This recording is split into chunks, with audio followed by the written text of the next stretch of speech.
Greetings, and more greetings to you, good people. My name is DJ Holly, and welcome to Point 5 Creative Studios. Chitubu che content, chitubu chisingapu, chitubu chinonwane munhu wese, chitubu chakavhenekwa, chikaongororwa nana mazvikokota kunzi aiwaka. Chitubu ichi chine content iri healthy, content iri clean, content yakachena, yakakodzera kunge chikonsumwa nemunhu akaita kunge iwewe. Ndosaka uri panapa muzuva ranhasi. So if it's your first time here, dzvanya subscribe button and the notification bell so that you don't miss out on any exciting content uploaded. Asi kana wanga wagara uri mugari wepanapa, ndangokutenda nekuita sei nekukurumidza kubhadhara rent. Thank you very much for supporting Point 5 Creative Studios.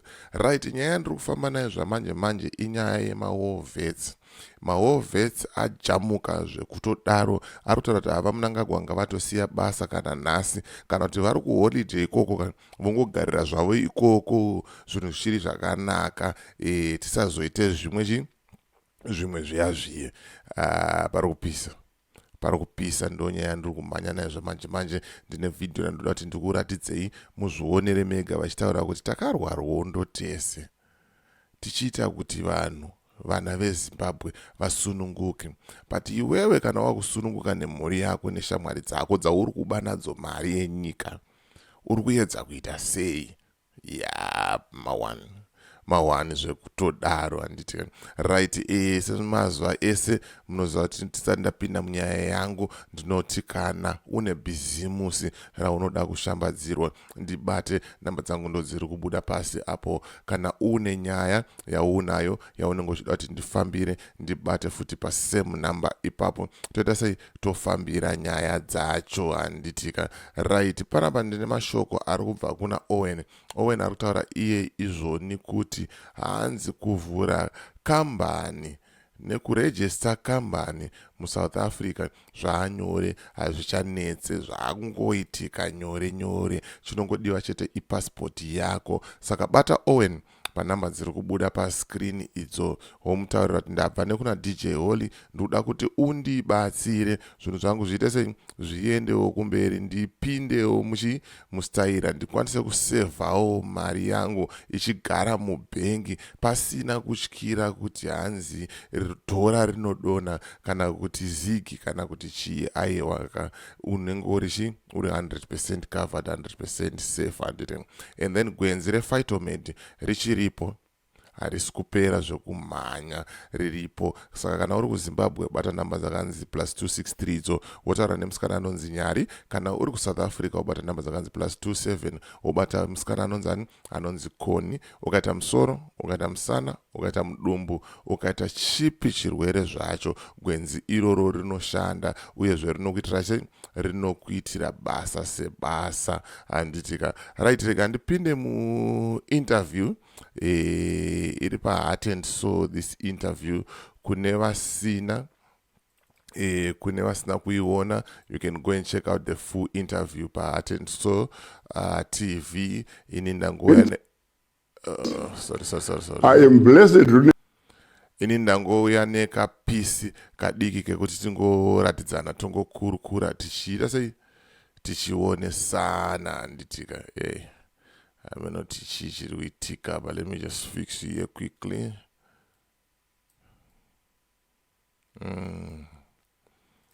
Right, let's go. ZANU-PF Central Committee member and patriotic Zimbabwean, whose commitment to a prosperous and democratic motherland is unparalleled. Today, I'm accompanied by fellow patriotic Zimbabweans who fought in the trenches, commanders from both ZIPRA and ZANLA who fought in the trenches to liberate this country from the brutal minority white colonial rule.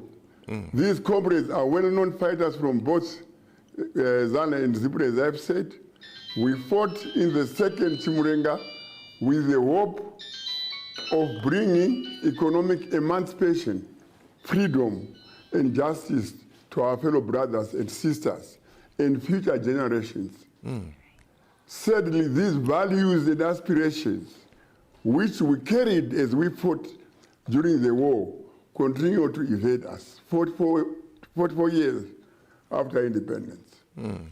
the majority of black Zimbabweans remain poor, jobless, and without real freedom, as a few black leaders have assumed the face, character, and elements of the very beast we fought against in the 1970s War of Liberation. The press conference is being held with the aim of mapping a way forward and addressing these imbalances, which for long have been neglected or ignored. In particular, it's a special message to Emerson Mnangagwa, a nationalist who in 27 was brought to power through the help and support of war veterans and the general population of Zimbabwe via Operation Restore Legacy. In general, we also address corrupt gangsters and hangers-on who surround him and abuse national resources for selfish reasons. This man and those around him have failed us. He have failed all Zimbabweans who believed that the events of 2017 would bring an end to despotism, corruption, and privatization of the nation and its people. He is now nearly 10 years in power, but corruption, cronyism, and nepotism have escalated under his rule to extents never seen before in this country. Fellow Zimbabweans, allow me to elaborate on these direct allegations against Mnangagwa, which demonstrate that he has failed this nation constitutionally, morally, and historically. Attack against war veterans. Emerson Mnangagwa, on assumption of power, he showed that he was a man who had learned nothing and forgotten nothing. He forgot the roots of his power on day one, and instead of correcting the mistakes of former President Robert Mugabe, he instead went about to prove to all of us that Mugabe was actually a saint. Right, muri kumanzwa here mashoko ari kutaurwa aya. Hanzi vaMnangagwa vakakundikana kuona nekudzidza kubva kumabasa aita sei aiitwa navaMugabe. But ukazonyanyadzika nenyaya iyi ukazoona kuseri kuti pane time yekunzi vaMugabe vanga vasingachakwanise kuita mamwe madecisions, vakomana ivavava ndo vanga vakuita sei vakumhanya chino. Ende zviri kunzi 2017 vanhu vakawanda vanga vane tarisiro, vane hope kuti aiwaka mutumwa pfe aita sei apindira, but hey, mutumwa pfe akatozoratidza kuti haasi mutumwa. Ndo nyaya yatoita sei iri kutaurwa panapa na comrade Gese handitika ndo mawani. Ndo patasvika apa zvamanje manje. Hanzi ivo vari kungodya pachavo, vari kungoluta neshamwari dzavo, vachipa mota, vachiita zvinhu zviri kuvafadza ivo pachavo zvavo havo, ruzhinji rweZimbabwe richiita sei richitambura. Mawana. He deliberately sidelined the very people who fought on his side, and instead embraced the thieves, conmen, and heartless killers in his government. Yeah. He systematically targeted paged war veterans who stood for social justice in various arms of government and replaced them with crooks. This is very evident in his cabinet, which is now staffed with non-performing and deceitful ministers. It's no secret that they were picked because they either belong to his clan or are benefactors to his family through his children. War veterans were sidelined, and the majority of them are now destitute and beggars. Akomana ukada kutarisa ndomboita ma-interviews nema-vets pa this platform. The majority yavo ma-vets iyayaya vari kutaura kuti vari kunze kwenyika, vakabuda munyika vachitotiza vachida kuurayiwa. Vamwe voti vakabuda munyika nenyaya yenhamo, kuti zvinhu zvaoma, zvinhu zviri kurwadza. and I know a couple of guys vari padheni vanototaura kuti zvinhu zviri kurwadza, zvinhu zvakaoma. Vamwe vakakuwara kuhondo vakatoremara izvozvi, vamwe havasi kuchakwanisa kuti vazviendere kumabasa, but vakarwa hondo yerusununguko kuitira kuti iwewe neni tizodyawo, tigere, tizowanikawo tichiita sadaka. But vanhu ava hanzi vakanganwikwa nezvavo, vakuita kunge vasina basa. Chivhayo nevamwe vake ndo vakunzi vanhu vari relevant, ndo vanhu vane basa. Yeti zviri kunzi vanhu ava vakakomberedza mutungamiri wenyika imbavha, maconmen. Takaona recently Chivhayo achitaura kuti president candidate yeZifa ikawina iri kubvisa 10 million, ende yakamva yawina zveshuwa, kuratidza kuti wori unenge uchingoitwa mawana, but vakukanganwa. I am sure very soon tinogona kungoona mangwana makuseni kana one day makuseni pachingozonzi the president is safe, we are targeting criminals surrounding him. But by then the criminals surrounding the president ndiva vava vakutonga, vakunyatsochiluta baba, mulutiro wavo chaiwo.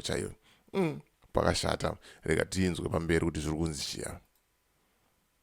Coincidence that at a time our peers were being removed from influential positions in government, the army and security sector, we witnessed an increase in the deaths of army generals. Yes. We wonder. We were and are still worried about these deaths, which we believe are linked to Mnangagwa's blue-eyed boy, Owen Muda, who was once Minister of State Security. Right. Mnangagwa who sought to protect the Constitution. He has failed to protect it. He has violated it left, right, and center for personal gain, and with the desire to entrench one center of power from party to country. These maneuvers must be resisted by all right-thinking Zimbabweans. On the day he took power from Mugabe, he declared that the voice of the people is the voice of God. Yes. Yet at every turn, he has violated the voice of the people. Voice Ramwari. In 2023, the people voted.